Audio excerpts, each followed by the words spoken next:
Bonsoir à toutes et à tous et bienvenue sur TV78. Nous sommes le lundi 19 décembre. Voici les titres.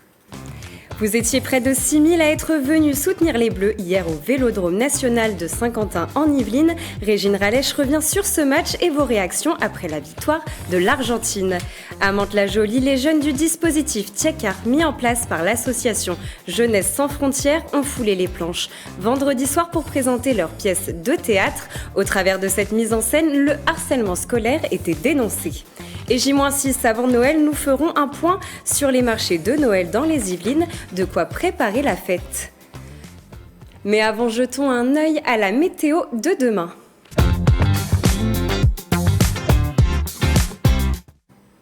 Demain, la pluie est prévue sur l'ensemble des Yvelines. Du côté des températures, comptez 9 degrés pour le nord et l'est du département, un petit degré de moins pour l'ouest et le sud. Il fera 8 degrés à Houdan et Rambouillet. L'après-midi, toujours de la pluie, il fera 10 degrés à Mantes-la-Jolie, Versailles et Houdan, 9 degrés à Rambouillet. Et demain, nous fêterons la Saint-Théophile. Le point maintenant sur l'actualité dans les Yvelines avec Céline Charles.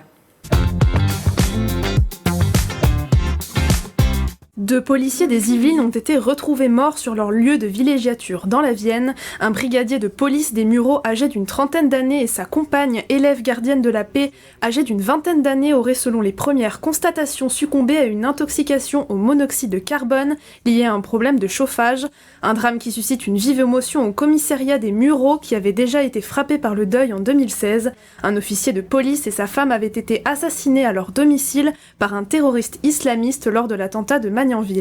L'union fait la force. Pour gagner en efficacité, les polices municipales de Plaisir et les Clés-sous-Bois vont fusionner début 2023. Les moyens humains, matériels et financiers vont être mutualisés pour créer le syndicat intercommunal de prévention et de police de Plaisir et les Clés-sous-Bois.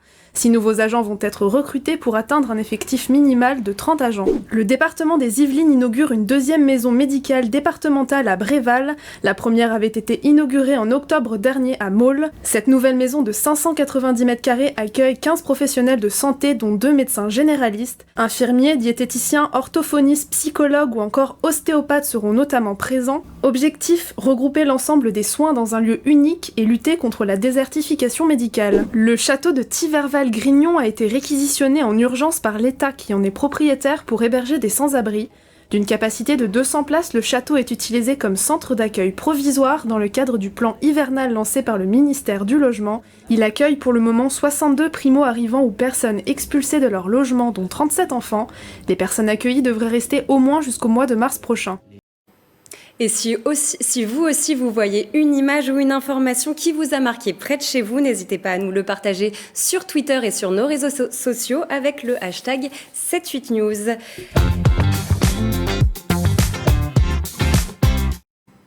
On va maintenant parler d'une belle initiative. Ce dimanche 18 décembre, l'association Pharma Citoyen et son président fondateur, Moustapha Larbaoui, ont emmené en sortie 19 enfants de l'équipe de football de Guyancourt et 6 enfants de Trappes au programme découverte de Verdun et de ses musées. Les jeunes ont quand même pu suivre la finale de la Coupe du Monde à la radio. De retour de ce voyage, aujourd'hui, ces enfants ont pu visiter l'Assemblée nationale, toujours avec Pharma Citoyen.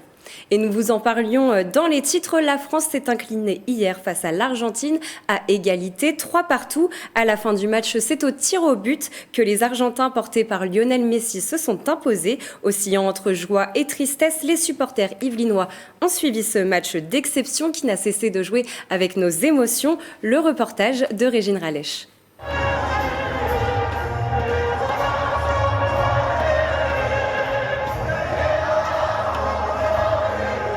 Tout avait pourtant bien commencé. Corne de brume, drapeau tricolore, maillot de l'équipe de France. Au Vélodrome national de Saint-Quentin en Yvelines, les supporters ont répondu présent. Je suis pour les deux. Je soutiens, on va dire, l'Argentine, mais mon cœur est français. Et voilà, je suis française, vive la France. Mais l'Argentine a quand même mené une très belle Coupe du Monde et pour y avoir été, il mérite de gagner une petite Coupe du Monde là. Près de 6000 supporters français remplissaient les gradins et la fosse du Vélodrome national. Mais lors de la première période, ce sont les quelques supporters argentins présents qui font la fête. L'Argentine mène 2-0. Bon, je suis très content pour l'Argentine, pour Messi, pour Di Maria, puisque j'ai soutenu l'Argentine depuis 2006 et 2022 c'est pour Messi et pour l'Argentine. L'équipe de France elle est en dessous. On n'a pas tiré, on n'a pas cadré et l'Argentine est plus agressif. 2-0, ça va être difficile. On y croit quand même, c'est pas fini. Il faudra un petit sursaut là, en seconde mi-temps pour qu'on puisse marquer déjà au moins un premier but et après espérer au moins une égalisation. Et ce sursaut a bien eu lieu. La France égalise grâce à Kylian Mbappé et pousse les Argentins à la prolongation.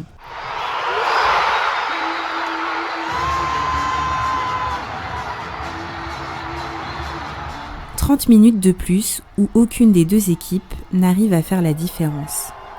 3-3. Direction une insoutenable séance de tir au but où les Argentins remportent finalement la coupe. Franchement, je suis très déçu. Moi, je m'attendais à une victoire sûre. C'était un match compliqué, mais on a su rattraper. Mais que ça se termine comme ça, c'est... Il n'y a vraiment pas les mots, je suis vraiment dégoûté.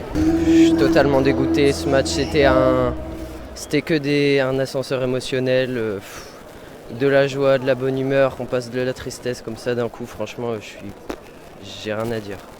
Ascenseur émotionnel pour certains, une revanche pour d'autres.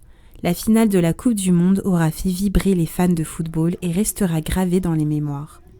Et pourquoi pas se donner rendez-vous dans 4 ans au Vélodrome ? Et pour vous remonter le moral maintenant, un mot de golf. Le Versaillais Antoine Rosner a signé sa 3e victoire sur le DP World Tour. Le golfeur du Racing Club de France, âgé de 29 ans, a remporté le Mauritius Open sur l'île Maurice. Il termine avec un score de -19 avec 5 coups d'avance sur le deuxième, Alfredo Garcia Heredia, en sortant de son tournoi. Antoine Rosner s'est dit très heureux et il espère revivre ce genre de moment le plus rapidement possible. En rugby également, de très bons résultats pour nos Yvelinois. En Fédéral 2, le Rugby Club de Versailles s'est imposé au forceps 27-25 sur son terrain. Contre Orsay et Plaisir gagne à domicile contre Saint-Malo sur le score de 31-25.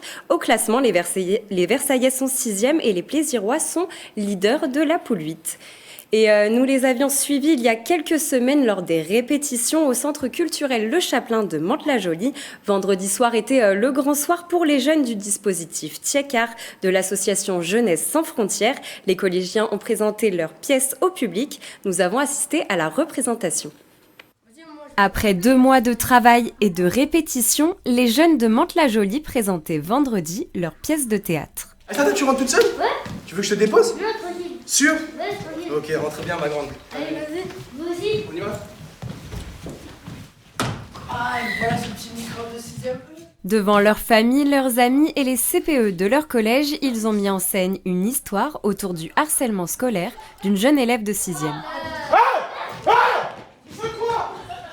Vous faites quoi ? Laissez-la ! Vous avez pas où ? Une thématique lourde de sens pour ces collégiens car 54% des cas de harcèlement se déroulent au collège. Ce projet a été soutenu et réalisé en collaboration avec les responsables des établissements scolaires. On fait déjà nous un gros travail au quotidien au sein du collège. On a notamment au mois de novembre une journée nationale de lutte contre le harcèlement scolaire. On a fait tout un travail de sensibilisation, une grosse journée de sensibilisation autour de cette thématique-là. Une représentation qui n'avait pas seulement pour but de sensibiliser les enfants. À votre avis, qu'est-ce qui est devenu Aïssata ? Les parents présents dans le public aussi étaient amenés à s'interroger et à réagir sur la thématique. J'ai tout de suite été emballée puisque déjà par le thème harcèlement, c'est un thème qui me parle parce que l'un de mes enfants a été harcelé l'année dernière. Et du coup, c'est un fléau qui existe et je pense qu'il va continuer d'exister. Et justement, il faut calmer tout ça, il faut arriver à trouver des solutions, à aider les victimes et surtout à en parler autour de nous. Message reçu pour les comédiens qui ont su parler à leur public, comme en témoigne le tonnerre d'applaudissements qui a clôturé la pièce.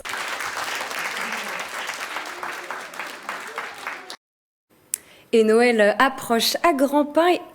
Il est encore temps de vous rendre sur les marchés yvelinois. La deuxième édition du marché de Noël de Trappes est à découvrir jusqu'au 23 décembre. Une dizaine de chalets proposant des produits artisanaux, solidaires, des décorations ou encore des confiseries seront proposés.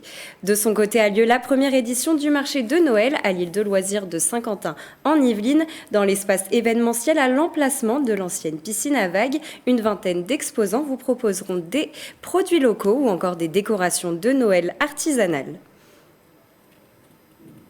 Avant de se quitter, petit point sur la météo de demain.